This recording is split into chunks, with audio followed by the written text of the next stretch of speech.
Hello, welcome to Grace for Today. I was thinking this morning as I was preparing for this time with you, how that most people I know, they want to be healthy.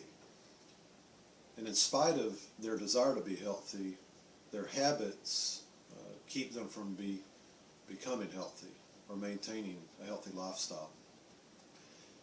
And because of the way we've been educated even since our childhood, most people do understand the most important part of having a healthy life is to eat the right things. And then secondly, to exercise or to remain moving throughout the day. But did you know that those are also the keys to a healthy spiritual life? Because every believer I know, they want to live strong Christian lives. But many of them, and myself at times, have struggled to do that. It's very important for us to remember that the things in the natural, they are merely shadows of the things that are in the spirit realm. So if our natural bodies need the proper nutrition every day to maintain really good health, then our spirits need the same thing.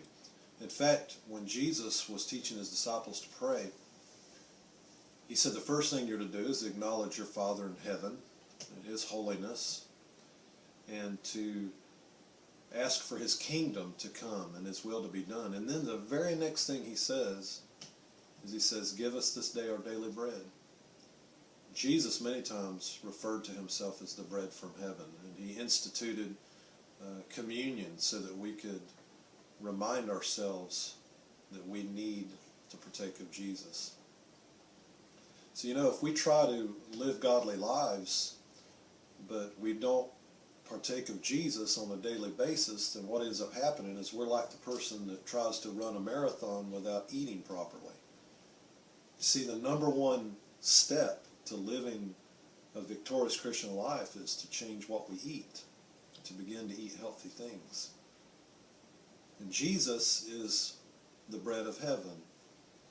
And if we look to him every day and feast on him every day, then we gain the strength we need to do the right things. It's effortless living, really. Everybody, not everybody, but most Christians remember the place in Hebrews where it says, let us lay aside every sin and the weights that hold us down, and let us run with endurance the race set before us.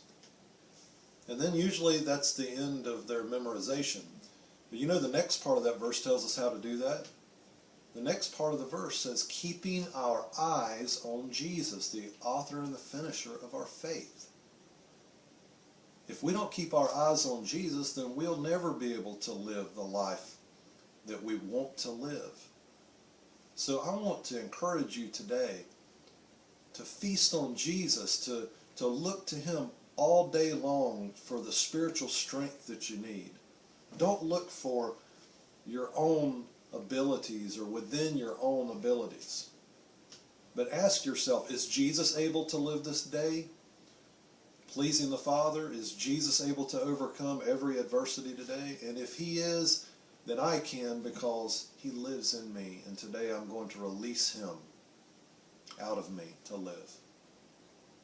Paul said, it's no longer I that lives, but Christ that lives in me. Today, if you've made Jesus the Lord of your life, it's no longer you that live, it's Jesus that's living through you. And if you will just release him to live through you, you will do great things this day. Look to him. He loves you. We started these daily videos just to encourage the people who would click onto them. You can also go to our website at victoryworship.net to get sermons. You can also subscribe to this YouTube channel on that website. Look forward to seeing you soon. Have a great day.